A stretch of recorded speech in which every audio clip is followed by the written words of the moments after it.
to Amma News. Na పేరు వెన్నెల bulletin లో headlines చూద్దాం. బీజేపీ కార్యకర్తలను పరామర్శించిన బండి సంజయ్ మంత్రులు ఎమ్మెల్యేలే దాడి చేయించారని మండిపాటు. సైబర్ క్రైమ్ లో కేసీఆర్ కేటీఆర్లపై ఫిర్యాదు చేసిన బీజేపీ కార్పొరేటర్లు తక్షణమే కేసు నమోదు చేయాలని కార్పొరేటర్ల డిమాండ్. సినీ సంగీత దర్శకుడు దేవిశ్రీ ప్రసాద్ పై ఫిర్యాదు చేసిన హిందూ సంఘాలు ఐటమ్ సాంగ్ లో హరే రామ హరే కృష్ణ మంత్రాన్ని చేర్చారని ఆగ్రహం. ఈటెలే కావాలని రెచ్చగొట్టారన్న పల్లా బీజేపీ దాడులు నీచమైనవని రాజేశ్వర్ రెడ్డి ఆగ్రహం. డీజీపీ ఆఫీస్ ఎదుట కానిస్టేబుల్ అభ్యర్థుల ఆందోళన తప్పుగా ఇచ్చిన ప్రశ్నలకు మార్క్స్ యాడ్ చేయాలని డిమాండ్.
ఓకే, ఈరోజు తెలంగాణ రాష్ట్రంలో ఒక అరాచక పాలన నడుస్తుంది, ఒక నియంత పాలన నడుస్తుంది అంటానికి నిదర్శనం ఈరోజు భారతీయ జనతా పార్టీ కార్పొరేటర్ అయినటువంటి ఆకుల శ్రీవాణి గారు మొన్న ఫామ్ హౌస్లో నలుగురు ఎమ్మెల్యేల కొనుగోలు డ్రామా పైన ఒక చిన్న వీడియో చేసి పెట్టిన దానికి ట్విట్టర్ టిల్లు అంటే వెంటనే భుజాలు తడుపుకున్నటువంటి ఐటీ మినిస్టర్ కేటీఆర్ గారు ఒక కేసు పెట్టించి ఆగమేఘాల పైన మొన్న రాత్రి వీడియో పెడితే ఈరోజు పొద్దునే నిన్న సాయంత్రం పెట్టిన వీడియోకి ఈరోజు పొద్దునే వచ్చి ఎర్లీ అవర్స్లో మరి వాళ్ళకి 41 year నోటీస్ ఇచ్చారు. మేము అడుగుతూ ఉన్నాం, ఈరోజు ఈ ముఖ్యమంత్రి నీ భాష ఏంది? ఈరోజు కేంద్ర మంత్రి కిషన్ రెడ్డి గారిని పట్టుకొని ఒక రండా మినిస్టర్ అన్నావు కదా, మరి దానిపైన ఎందుకు కేసు పెట్టకూడదు? బండి సంజయ్ గారిని ఇదే టీఆర్ఎస్ నాయకులు టీపీసీ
హిందువులు ప్రతి దగ్గర కూడా ఈ మధ్య చాలా దాడులు గురి కాబడుతున్నారు, చులకన కాబడుతున్నారు.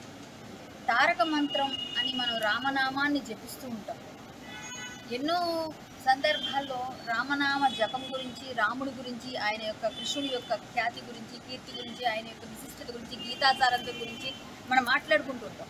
అలాంటిది సింపుల్గా అందరికీ ముక్తి మార్గం ఏదంటే హరే రామ హరే కృష్ణ మంత్రాన్ని జపించండి అని మనం బోధిస్తూ ఉంటాం. అంత చిన్న చిన్న మంత్రాల్లో ఎంతో నిగూఢ అర్థాలు దాగి ఉన్నాయి మన హిందూ ధర్మంలో. అలాంటి హరే రామ హరే కృష్ణ అని మనం భక్తితో మాట్లాడుతూ మంత్రాన్ని జపిస్తూ ఉన్న మన హిందువుల యొక్క మనోభావాలు దెబ్బతీస్తూ దేవిశ్రీ ప్రసాద్ గారు అంటావా మామ అంటూ కూడా పాడిన ఈయన ఈరోజు హరే రామ హరే కృష్ణ మంత్రాన్ని కూడా అలా ఐటమ్ సాంగ్స్కి జోడించినట్టుగానే ఈయన కూడా ఆమెతో నృత్యం చేస్తూ అశ్లీలంగా బికినీలు వేయించి ఎన్నో విధంగా హిందువులందరూ బాధపడే విధంగా వాళ్ళ మనోభావాలు దెబ్బతీస్తారని కూడా తెలుగును ఒక హిందూ అయ్యుండి అసలు భగవంతునికి ఏమాత్రం విలువ ఇవ్వకుండా హరే రామ హరే కృష్ణ అని భక్తితో మాట్లాడేసిన మంత్రాన్ని తీసుకొని నువ్వు ఒక ఐటమ్ సాంగ్ చేస్తూ ఆమెతో పాటు కలిసి నర్తిస్తూ ఆ డాన్సులు చేస్తున్న మీరు హిందువులు అని చెప్పుకోవడానికి ఈరోజు సిగ్గుపడండి దేవిశ్రీ ప్రసాద్ గారు. కనీసం ఆలోచన లేకుండా మా అందరినీ బాధపడుతూ సముద్రం ఒక సముద్రం ప్రదేశంలో ఒక సముద్రం దగ్గర బికినీలు వేయించి హరే రామ హరే కృష్ణ ప్రే అయితే మేము అందరూ ఎంత ఫీల్ అవుతాం. ప్రతి ఒక్కరూ బాధపడాల్సింది విషయం ఇది. హిందువులందరూ కూడా గట్టిగా ఒక మ్యూజిక్ డైరెక్టర్ అయితే స్టార్ మ్యూజిక్ డైరెక్టర్ అయితే స్టార్ అయితే ఏదైనా చేయొచ్చా? స్టార్ అయితే బట్టలు ఇప్పేసుకొని ఏది పడితే అది చేసేస్తుంది, అది ఒక హల్చల్ అయిపోయి మీరు హిట్ అయిపోవాలనుకుంటున్నారా? అంటే మేము ఇచ్చే డబ్బులతోనే కదా మీరంతా చేసేది, మీరంతా ముందుకెళ్ళేది. అంటే మీరు కూడా సినిమా ఆర్టిస్ట్ అయితే నేను ధర్మం కోసం సినిమాలు కూడా మానేసి కూర్చున్నాను, చాలా విషయాల్లో వదిలేసుకున్నాం. ఎందుకంటే హిందూ ధర్మానికి ఉన్న ప్రాశస్త్యాన్ని మీరు కాపాడకపోయినా దాన్ని పరువు తీయకండి. దయచేసి దాన్ని కొంచెం ఆలోచించండి, ఆ విధంగా ప్రవర్తించండి. దేవిశ్రీ ప్రసాద్ గారు మీరు క్షమాపణ అందరికీ. తెలంగాణకు భారత ప్రజలకు రాహుల్ గాంధీ వెంటనే క్షమాపణ చెప్పాలన్నారు బీజేపీ ఎంపీ డాక్టర్ లక్ష్మణ్. మీ పార్టీ కుటుంబ పార్టీ అని మరోసారి రుజువైందన్నారు. ఇందిరాగాంధీ విగ్రహానికి నివాళులర్పించి 2 అడుగుల దూరంలో ఉన్న మాజీ ప్రధాని పివి నరసింహారావు విగ్రహం మొహం చూడటానికి కూడా రాహుల్ ఇష్టపడలేదన్నారు. చార్మినార్ దగ్గరకు వెళ్లిన రాహుల్ భాగ్యలక్ష్మి అమ్మవారిని ఎందుకు దర్శించుకోలేదన్నారు. తెలంగాణలో యాత్ర ముగిసేలోపే రాహుల్ క్షమాపణలు చెప్పాలని డిమాండ్ చేశారు లక్ష్మణ్. గొప్ప నాయకుడు, ముఖ్యంగా తెలంగాణ సమాజం ఆర్థిక సంస్కరణలు, బహుభాషా కోవిది, అనేకమైనటువంటి మరి నెహ్రూయేతర మరి కుటుంబం నుంచి బయట నుంచి వచ్చిన వ్యక్తిగా మరి దేశానికి వన్నె తెచ్చినటువంటి ఒక మైనార్టీ ప్రభుత్వాన్ని సజావుగా 5 సంవత్సరాలు నడిపిన వ్యక్తి తెలుగు ప్రజలు, తెలంగాణ ప్రజలు గర్వపడుతూ ఉంటారు. అటువంటి మహానాయకుడు కనీసం నివాళులర్పించకపోవడము రాహుల్ గాంధీ గారు, లేదా ఆయన పేరు కూడా ప్రస్తావించకపోవడం, ఇదేనా మీ భారత్ జోడో యాత్ర? అంటే తెలంగాణ ప్రజలను, తెలుగు ప్రజలను అవమానపరిచే విధంగా, కించపరిచే విధంగా వేరించే తీరు ఇది భారత్ జోడో యాత్రనా, భారత్ తోడో యాత్రనా? ఈ రోజే కాదు, ఆనాడు మరి ప్రధానమంత్రి హోదాలో ఉన్నటువంటి వ్యక్తి చనిపోతే ఢిల్లీలో మరి కనీసం ఆయన యొక్క అంతిమ యాత్ర నిర్వహించకుండా, ఆనాడు ఢిల్లీలో కాంగ్రెస్ కార్యాలయంలో కూడా ఆ శవాన్ని రానివ్వకుండా ఏ రకంగా అడ్డుపడ్డారో, చివరికి హైదరాబాద్లో దహన సంస్కారాలు చేసే దుస్థితి మీ యొక్క పార్టీ. అంటే ఎవరి మెప్పు కోసం, ఎవరిని మెప్పించడానికి ఈరోజు పివి నరసింహారావు గారిని మీరు ఆ రకంగా కించపరుస్తూ ఉన్నారు. ఆనాడు మీరు చేసిన అవమానాలు మొత్తం సమాజం కూడా మరి వేలెత్తి చూపించింది. భారతదేశ పౌరులు కూడా ప్రశ్నించిన పరిస్థితి. బీజేపీ నాయకుడు హుజూరాబాద్ ఎమ్మెల్యే ఈటెల రాజేందర్ కావాలనే రెచ్చగొట్టి టీఆర్ఎస్ ట్రైన్లపై దాడి చేయించాడని ఎమ్మెల్సీ పల్లా రాజేశ్వర్ రెడ్డి ఆరోపించారు. నల్గొండ జిల్లా కనకల్ మండల కేంద్రంలో ఎమ్మెల్యే కంచర్ల భూపాల్ రెడ్డి పెద్ది సుదర్శన్ రెడ్డితో కలిసి ప్రెస్తో మాట్లాడారు. ఈ సందర్భంగా రాజ్గోపాల్ రెడ్డి, ఈటెల రాజేందర్ ఇద్దరు దొంగలు కలిసి పలివేలలో తమపై దాడి చేయించారని ఆరోపించారు.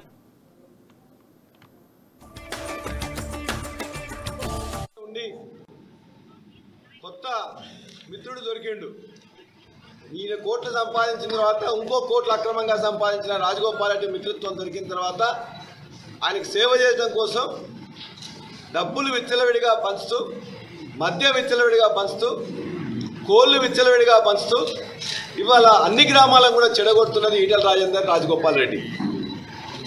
పలివెల గ్రామంలో కూడా ఎక్కడైతే మహిళలు టీఆర్ఎస్ పార్టీకి ఓటేస్తారని చెప్పేసి గమనించిన తర్వాత మహిళలందరికీ కూడా వారి సతీమణి జమున గారు మొత్తం కూడా బ్యూటీషియన్లను, డజన్ల కొద్ది బ్యూటీషియన్లను మొత్తం కూడా గ్రామాల్లో నింపి మొత్తం కూడా అందరికీ కూడా మహిళలు, ముఖ్యంగా వృద్ధులు ఎవరైతే పింఛన్దారులు ఉంటారో వాళ్ళందరికీ కూడా వారి యొక్క చేయి మీద పువ్వు గుర్తు వేసి బీజేపీ అని రాసి 3 అని రాశారు. ఆ గ్రామంలో వాళ్ళు తెలుసుకున్న తర్వాత వ్యతిరేకించారు. వారి యొక్క బామ్మర్దిని వారిని కూడా ఇదెందుకు చేస్తున్నారు, చాలామంది ప్రచారానికి వస్తున్నారు, పాంప్లెంట్ ఇస్తారు, లేకపోతే చెప్పిపోతారు, గుర్తు చూపిస్తారు. కానీ ఈ విధంగా గుర్తు వేయడం వల్ల మాకు ఓటేయడానికి మేము అర్హులం కాము, ఇది ఎందుకు వేసినా అని చెప్పేసి వారి సతీమణి, వారి యొక్క బామ్మర్దిని నిలదీశారు. ఆ విధంగా నిలదీస్తే దానికి కూడా మేమే కారణమట, మేమే అసభ్యంగా మాట్లాడినమాట.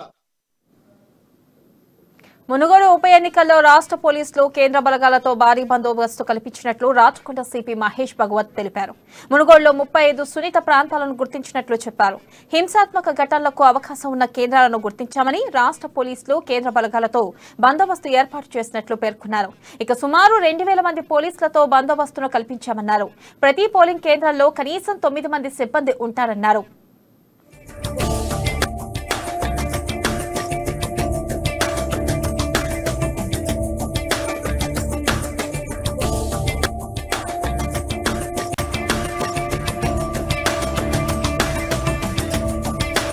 కాబట్టి 2 మొబైల్స్ పెట్టడం జరిగింది. తర్వాత 2 స్ట్రైకింగ్ ఫోర్సెస్ ఉన్నాయి, 1 స్పెషల్ స్ట్రైకింగ్ ఫోర్స్ ఉన్నాయి. ఇది బందోబస్తు. ఇదే కాకుండా ఈ ఏరియా ఈ గతంలో డిస్టర్బ్ ఏరియా, కొన్ని రూట్స్ ఇంకా కూడా మిడ్డీ రూట్స్ ఉన్నాయి. కాబట్టి రోడ్ ఓపెనింగ్ పార్టీస్ అది మనం డిప్లాయ్ చేయడం జరిగింది. ఇక్కడ రాచకొండ, కడెలబావి తాండా, 5 దొన్నాల తాండా ఆ ప్రాంతంలో మనం ఏరియా డామినేషన్ పార్టీస్ కూడా అక్కడ మనం పంపించాం. తర్వాత చెక్ పోస్ట్ ఏమేమి ఉన్నాయి, మనకు బోర్డర్ చెక్ పోస్ట్ ఉన్నాయి. ఆ border check post Puttapatta check post, ఇక్కడ కడెలబావి తాండా, అలాంటి చెక్ పోస్ట్ అది కంటిన్యూ అవుతున్నాయి. 1 minute మీరు వెళ్ళిన తర్వాత ఆ గ్రామంలో ఎంత ఓటింగ్ ఉంది, అక్కడ బ్యాడ్ ఎలిమెంట్. పోలీస్ కానిస్టేబుల్ ఎగ్జామ్లో తప్పుగా వచ్చిన ప్రశ్నలకు మార్కులు కలపాలని కానిస్టేబుల్ అభ్యర్థులు డీజీపీ కార్యాలయం ముందు ఆందోళనకు దిగారు. ఇటీవల జరిగిన ఎస్ఐ కానిస్టేబుల్ పరీక్ష పేపర్లో గందరగోళం జరిగిందని ఆరోపించారు. కానిస్టేబుల్ పరీక్షా పేపర్లో 22 ప్రశ్నలు తప్పు ఇచ్చారని, ఎస్ఐ పరీక్షా పేపర్లో 7 మల్టిపుల్ ప్రశ్నలు తప్పుగా ఇచ్చారని తెలిపారు. ఇక నెగిటివ్ మార్కులు పెట్టి అభ్యర్థులను తీవ్ర ఇబ్బందులకు గురి చేస్తున్నారని ఆవేదన వ్యక్తం చేశారు. అంతేకాకుండా ఈడబ్ల్యూఎస్ రిజర్వేషన్ను సైతం అమలు చేయడం లేదన్నారు. చేయలేదు, ఎంత మార్కులు కటాఫ్ అనే డిస్ప్లే లేదు. ఎవరికి ఎంత మీరు పారదర్శకంగా ఫలితాలు విడుదల చేస్తే, పారదర్శకంగా రిక్రూట్మెంట్ చేస్తే, ఎలాంటి ప్రలోభాలకు లొంగకుండా ఈరోజు రిక్రూట్మెంట్ కరెక్ట్ జరిగితే మీరు అభ్యర్థుల మార్కులు ఎందుకు విడుదల చేస్తలేరని చెప్పి సందర్భంగా నేను గవర్నమెంట్ అడుగుతా ఉన్నా. అంటే మీ ఇష్టం వచ్చినట్టు రిక్రూట్మెంట్ చేస్తారు, మీ ఇష్టం వచ్చినట్టు పడదాలు విడుదల చేస్తారు. ఈరోజు లక్షలాది మంది 6 లక్షల పైన అభ్యర్థులు రాస్తే కేవలం 1 లక్ష మంది పైగా మాత్రం అభ్యర్థులు క్వాలిఫై అయ్యారు. మిగతా 5 లక్షల మంది పైగా అభ్యర్థుల భవిష్యత్తు ఏంటి? మరి మీరు నిజంగా అభ్యర్థుల వివరాలు ప్రకటించండి, అభ్యర్థుల మార్కులు ప్రకటించండి. ఈరోజు ఎవరికి సందేహం లేదు కదా, ఇంతమంది 6 లక్షల మంది పైగా అభ్యర్థుల సందేహాలు నివృత్తి చేయడంలో మీరు ఎందుకు వెనుకంజ చేస్తారని చెప్పి ఈరోజు శ్రీనివాసరావు గారిని నేను డైరెక్ట్ అడుగుతా ఉన్నా. కలిసిన ఇప్పుడు దాకా రెస్పాన్స్ రాలే, మళ్ళీ అడిషనల్ డీజీపీ కలిస్తే ఏం సమాధానం వస్తుంది? ఈవినింగ్ దాకా ధర్నా చేయం, ఏం చేయం, మాకు న్యాయం జరిగే మాకు ఇక్కడనే ఉంటాం మేము, అంతే, ఇంకా కదలేదే లేదు. మీరు ఏం సార్, మీకు పార్ట్ 2 అప్లికేషన్ అయిపోయింది, మేము గ్రౌండ్ ఎప్పుడు కొట్టాలి, మేము ఎప్పుడు ప్రాక్టీస్ చేయాలి, ఏం చేయాలి సార్? ఆల్రెడీ కలిసి 6 days అవుతుంది సార్కి, అడిషనల్ డీజీ సార్ కలిసి మేము ఇప్పుడు దాకా రెస్పాన్స్ రాలే, మళ్ళీ అడిషనల్ డీజీపీ కల్పించిన మీరు వెళ్ళిపోండి. అడిషనల్ డీజీపీ గారికి కలవడం జరిగింది. అడిషనల్ డీజీపీ గారు మా లెటర్ తీసుకున్నారు. లెటర్ తీసుకొని వాటికి సంబంధించిన క్వశ్చన్స్ ఏవైతే ఉన్నాయో వాటిని మన వివి శ్రీనివాసరావు గారికి, చైర్మన్ సార్ గారికి. కొత్త పెన్షన్ కార్డులు మంజూరయ్యి 2 నెలలు గడుస్తున్నా తమ ఖాతాల్లో డబ్బులు పడడం లేదని పెన్షన్ లబ్ధిదారులు పెద్దపల్లి జిల్లా కాల్వ శ్రీరాంపూర్ మండల పరిషత్ కార్యాలయంలో ఆందోళనకు దిగారు. నూతనంగా మంజూరైన పెన్షన్దారులకు 2 నెలలు గడుస్తున్నా తమ ఖాతాల్లో నగదు జమ కావడం లేదంటూ బాధితులు ఆరోపిస్తున్నారు. ఇక తక్షణమే అధికారులు స్పందించి పెన్షన్ వచ్చే విధంగా చర్యలు తీసుకోవాలని డిమాండ్ చేస్తున్నారు.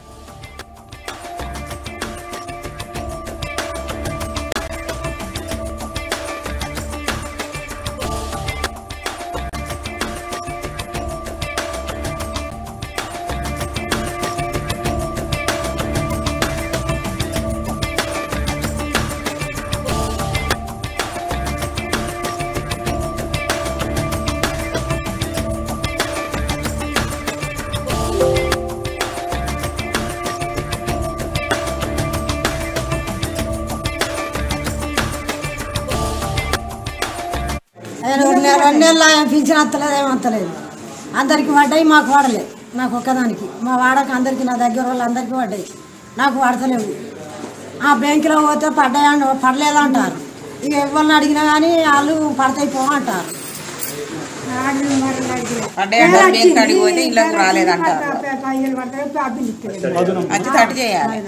నెల పెంచిన వాడి పడ్డ తీసుకొచ్చుకోపో అంటారు కానీ అడిగిపోతే పల్లెలు అంటారు అధికారులు ఎవరు పట్టించుకుంటారు 2 నెలల కింద నాకు కార్డు ఇచ్చారు నాకు పింఛన్ పడతలేదు సర్పంచ్ చుట్టూ తిరిగినా కూడా వాళ్ళు ఏం కేసు చెప్తారు అత్తయ్య అని అంటారు అత్తలేవు మేము ఇక్కడికి పోతానో చూసుకుంటానో వస్తాను మళ్ళీ అలా కలిసిన కూడా వాళ్ళు ఇంకేం చెప్తారు 2 నెలల పైసలు వాళ్ళే పింఛన్ పడతలేదు 2 నెలలు అవుతుంది ఈ ఏ బ్యాంకులో పోయినా కానీ పడ్డాయి అంటే ఏ బ్యాంకులో పడతాయి. రాజన్న సిరిసిల్ల జిల్లాలోని వేములవాడ పట్టణంలోని బ్రిడ్జ్ వద్ద విఘ్నేశ్వర పూజా స్టోర్లో పోలీసులు దాడులు చేశారు. సిరిసిల్ల సెంట్రల్ క్రైమ్ పోలీసులు దాడులు నిర్వహించారు. పూజా సామాగ్రి ముసుగులో అనాధికార ఆయుర్వేద భస్మాలు మూలికలను విక్రయిస్తూ ప్రజల ప్రాణాలతో చెలగాటమాడుతున్నారన్న ఫిర్యాదు మేరకు పోలీసులు దాడులు చేశారు. ఇక పూజా స్టోర్లో ఉన్నటువంటి అక్రమ సామాగ్రిని పోలీసులు స్వాధీనం చేసుకున్నారు.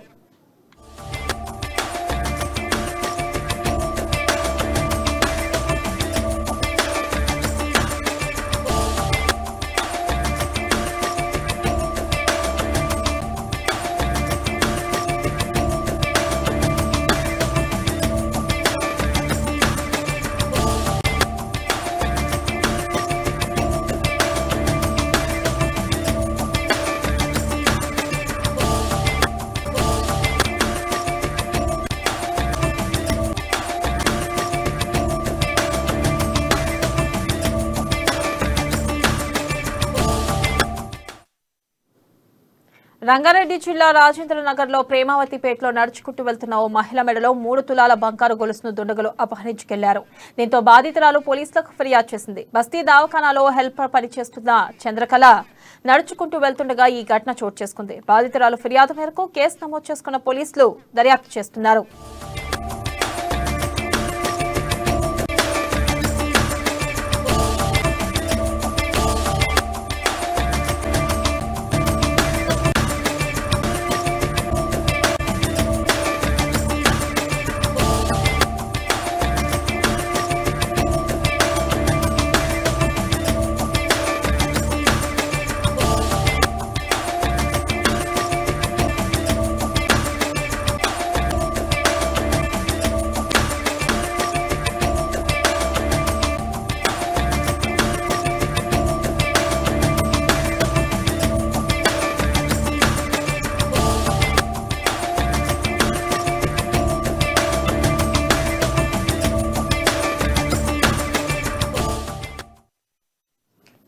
ఈటెల రాజేందర్ కాన్వాయ్పై టీఆర్ఎస్ నేతలు మునుగోడులో భౌతిక దాడికి పాల్పడడం హేయమైన చర్యగా పేర్కొన్నారు వికారాబాద్ జిల్లా తాండూరు బీజేపీ నేతలు. ఈ సందర్భంగా తాండూరు అంబేద్కర్ చౌరస్తాలో కేఎస్ఆర్ దిష్టిబొమ్మను దహనం చేశారు. టీఆర్ఎస్ పార్టీ బీజేపీ ఎదుగుదలను జీర్ణించుకోలేకనే దాడులకు పాల్పడుతుందని తెలిపారు.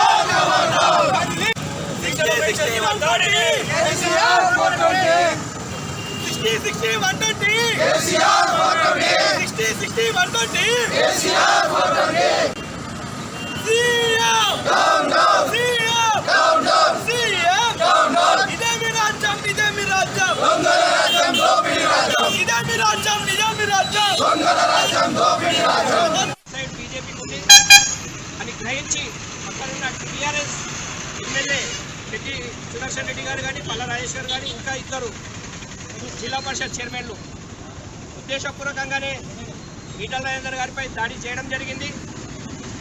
వాళ్ళ దగ్గర లాటలు ఉన్నాయి, ప్లస్ రాళ్ళు ముందుగానే రాళ్ళు తెచ్చి పెట్టుకున్నారు. మేనేజింగ్ చేసినప్పుడు రాళ్ళు ఎందుకు అవసరం, ఎలానైనా ఈటల రాజేందర్ని అడ్డుకోవాలనే ఉద్దేశంతో అక్కడ ఓడిపోతున్నామని తెలిసి ఆ గ్రామంలో ఒక్క ఓటు కూడా టీఆర్ఎస్ పడది. అక్కడ ఉన్న ఇన్ఛార్జ్ పల్ల రాజేశ్వర్ చిన్నపోయి వస్తుందని పసిగట్టి పల్ల రాజేశ్వర్ అనే వ్యక్తి ఉద్దేశపూర్వకంగా రాహుల్ గాంధీ భారత్ జోడో యాత్రపై సంగారెడ్డి జిల్లా అమీన్పూర్ కౌన్సిలర్ లావణ్య శశిధర్ రెడ్డి ఆధ్వర్యంలో పాదయాత్రకు బయలుదేరారు. వచ్చే సార్వత్రిక ఎన్నికల్లో కాంగ్రెస్ పార్టీని అధికారంలోకి తీసుకురావడమే లక్ష్యంగా రాహుల్ గాంధీ పాదయాత్ర చేస్తున్నారని కౌన్సిలర్ లావణ్య శశిధర్ రెడ్డి తెలిపారు. ఈ సందర్భంగా రాహుల్ జోడో యాత్రకు 2000 మంది కార్యకర్తలతో బయలుదేరినట్లు తెలిపారు.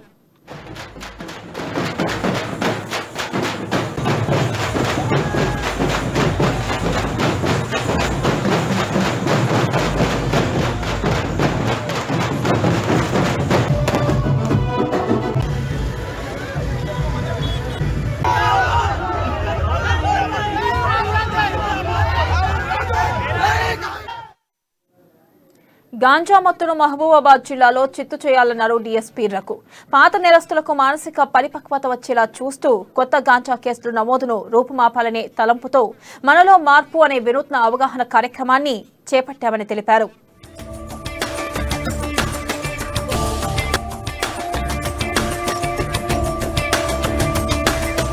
యువత మీద ప్రభావం చూపెట్టి యువత భవిష్యత్తును పూర్తిగా అంధకారంలోకి నెట్టే వ్యసనం ఇది. దీనికి సంబంధించి కొంత యువత పెడదారి పట్టి ఈ ప్రాంతంలో వాళ్ళు గాంజా రవాణాకు పాల్పడుతున్నారు. అట్లా ఒక 86 మందిని ఈ మరిపేట ప్రాంతం నుండి గుర్తించడం అయింది. అందులో వాళ్ళు ఈ ప్రాంతంలో కాకుండా హైదరాబాద్, గుజరాత్, ఢిల్లీ ఇట్లా అనేక ప్రాంతాలకు కూడా ఈ గాంజా రవాణా చేస్తున్నారు.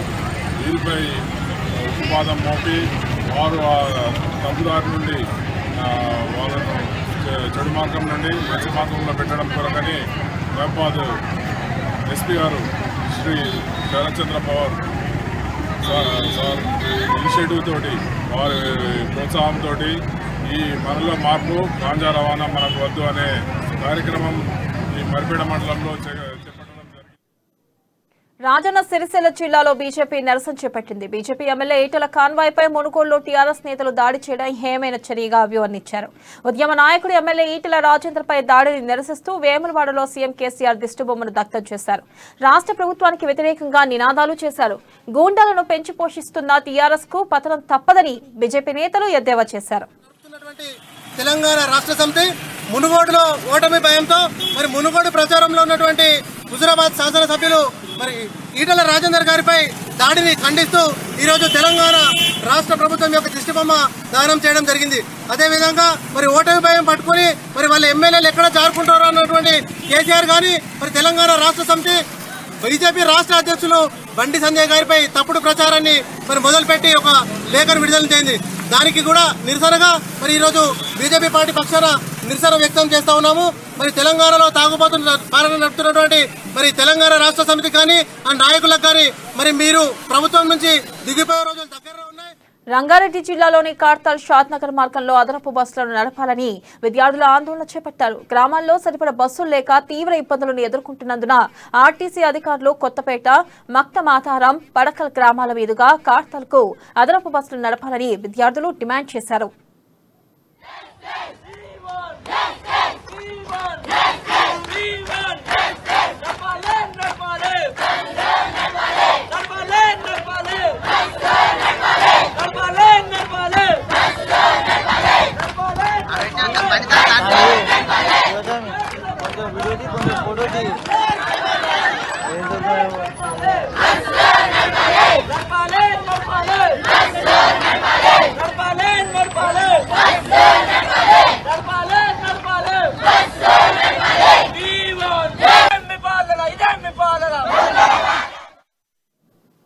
పలివేలలో ఈటెల రాజేందర్ కాన్వాయ్పై దాడికి నిరసనగా జగిత్యాల జిల్లా మెట్పల్లి పాత బస్టాండ్ వద్ద బీజేపీ ఆధ్వర్యంలో సీఎం కేసీఆర్ దిష్టిబొమ్మను దహనం చేశారు.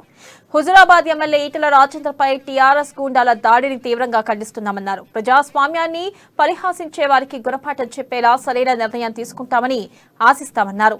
ఇక ఈ కార్యక్రమంలో బీజేపీ పట్టణాధ్యక్షుడు బొడ్ల రమేష్, జిల్లా ప్రధాన కార్యదర్శి శ్రీనివాస్, జాయింట్ కన్వీనర్ సదాశివ్ తదితరులు పాల్గొన్నారు.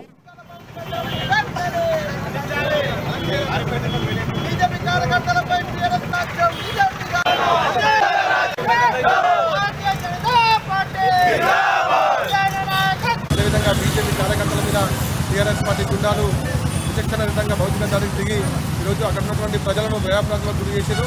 ఇవాళ ప్రజాస్వామ్య దేశంలో ప్రజలు ఎన్నుకోబడినటువంటి ఒక గొప్ప నాయకుడు ఈ యొక్క రాష్ట్రంలో ఈటెల రాజేందర్ గారు. వారి యొక్క సౌమ్యుడు, అదేవిధంగా అతనికి ఎప్పుడు కూడా అందరి పట్ల సమాచారం ఉంటుంది. ప్రజాస్వామ్య దేశంలో అక్కడ ఎలక్షన్ ఉప ఎన్నిక జరిగితే ప్రజల మనసు తెలుసుకోవాలి, కానీ ఈ విధంగా దాడి చేసి ఈరోజు ప్రజల మనసు తెలుసుకుంటామంటే ఆ టీఆర్ఎస్ పార్టీకి ప్రజలు గుణపడని చెప్తారు. మునుగోడు ఎలక్షన్స్ భారతదేశం అంతా గమనిస్తున్నది. ఎంతో దౌర్భాగ్యంగా టీఆర్ఎస్ వాళ్ళు ప్రవర్తిస్తున్నారంటే వారికి ఓటమి భయం పుట్టుకున్నది. ఓటమి భయంతో బీజేపీ కార్యకర్తల మీద అలా మన ఈటెల రాజేందర్ అన్న అంత అంత పెద్ద నాయకుని మీద దౌర్జన్యంగా దాడి చేయడము ప్రజలు ఎవరు కూడా సహిస్తలేరు. ఖచ్చితంగా దాని పరిణామం ఉంటుంది. ఎలక్షన్లో ఖచ్చితంగా చిత్తుగా టీఆర్ఎస్ ఓడబోతున్నది. బీజేపీ పార్టీ తరఫున ఈ దాడిని తీవ్రంగా ఖండిస్తున్నాం.